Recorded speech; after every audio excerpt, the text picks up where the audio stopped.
Hello again, this is Definitely Not Bots, and welcome to Indie Bots, Episode 5.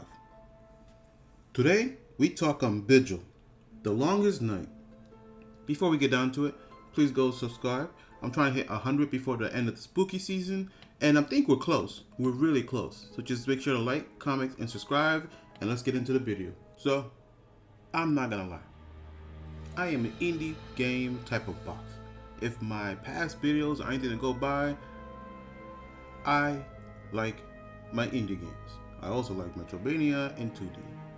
So for the spooky season, we're gonna look at a couple of my favorite Metroidvanias that each have a hint of horror in their design, albeit the world design, enemies you encounter, and most importantly, the dread you get when reading the lore. I don't know, maybe I'm just into the bleak stuff, but most of these games have the bleakest setting I've read in all media, and I love it. And just to match the theme of the month, spooky time. Woo! You gotta admit, I clean up good. I clean up great. Vigil is an action platformer with some Souls-like elements. You play as Layla, who's out to save her village from the nonsense that is the longest night, while exploring a huge world. Get lost, deal with the hideous creatures of the night. I mean, these things are ugly. And then, oh no, wait, the bosses are even uglier. Oh my god. As you can see, this game doesn't look half bad. In my personal opinion, it looks pretty good. It's going for a light medieval fantasy vibe, more like a dark medieval fantasy vibe. And when this game wants to set the tone, it does it, and it sticks to it. Just look at the first boss. This alone is pretty terrifying. I personally would run away, but I don't have a sword. But Layla does, and she don't give a damn. Backgrounds are beautiful in this game, albeit everything is a bit samey because everything is in perpetual night. So the night forest looks a lot like the other night forest, which is a lot like that night forest. So my only advice here is just to use the map. One of the greatest things about this game is that it's filled with bangers. Just give it a quick listen.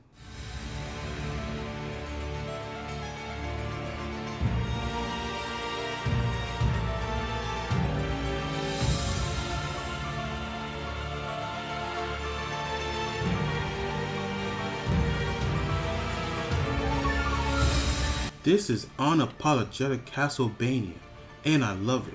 It's always a plus when it comes to my indie titles. And when this game wants to set the mood, it does.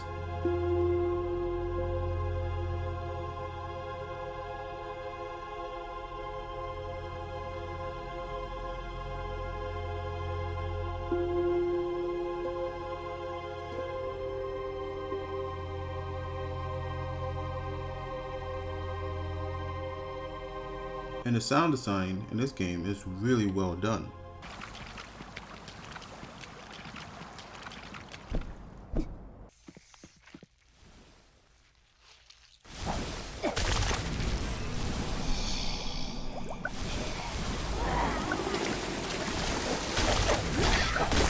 This is all to say that the presentation of this game is very well done, and that is something to be commended.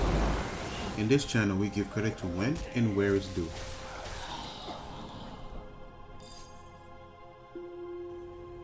So you know how I mentioned this was a Souls-like?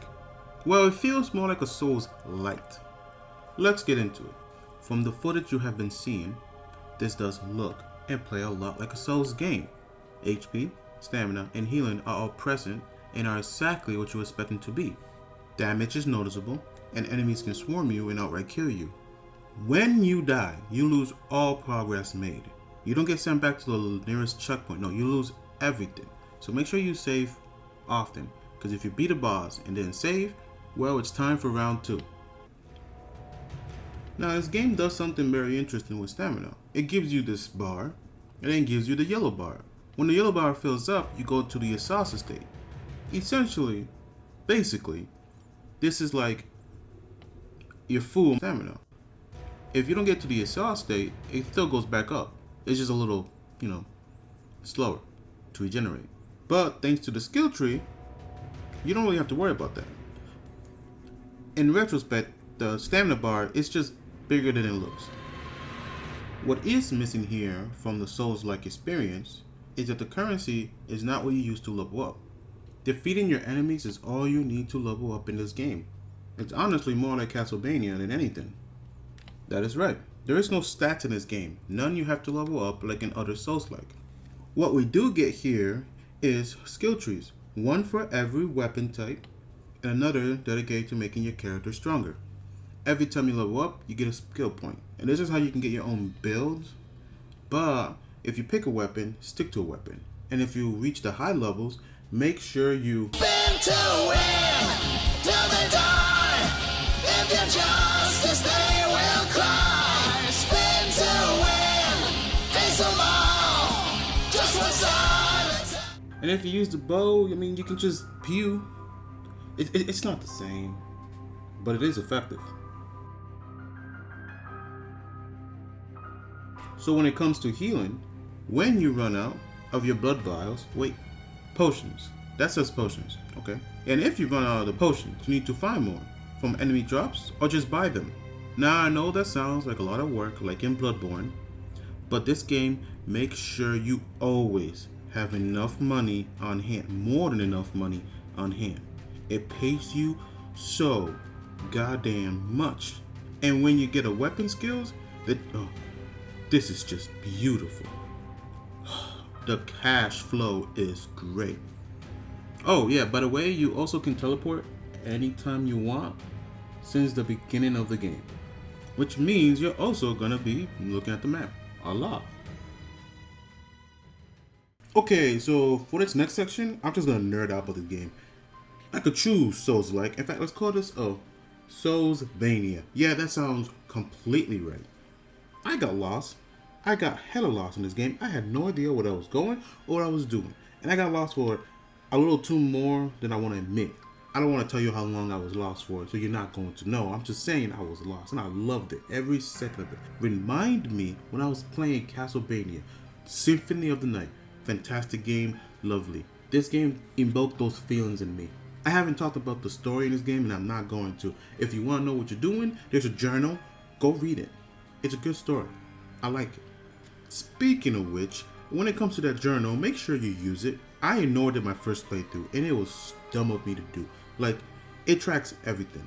And believe it or not, all the quests are here too. Now, it makes no sense because every Souls game needs to tell you things in the most obtuse way possible, but it works. It just works. Massive tip here, get this hand, never unequip it at all. Just don't. And if you fighting a certain couple of bosses, the really important ones, use it. Just do it. You will thank me later. If you have to press me for some negatives in this game, and I'll happily give you to them, there's few. There's really just few.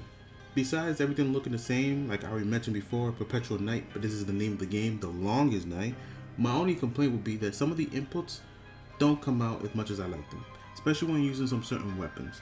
It feels like I should get what I want, but it doesn't come out as it should. But hey, I am bad at fighting games, so this does seem to pan out across the board. And I can keep talking about this game, but I'm not. I'm gonna stop right here. Please go buy this game. It's a very well made product, and I think you will enjoy it. If you like Castlevania and if you like Souls-like experience, this is right up your alley.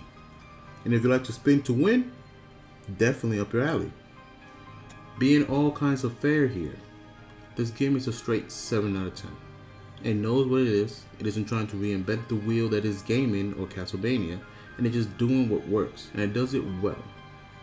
It's good, far outweigh the negative. This has been Definitely Not a Bot. Thank you for watching.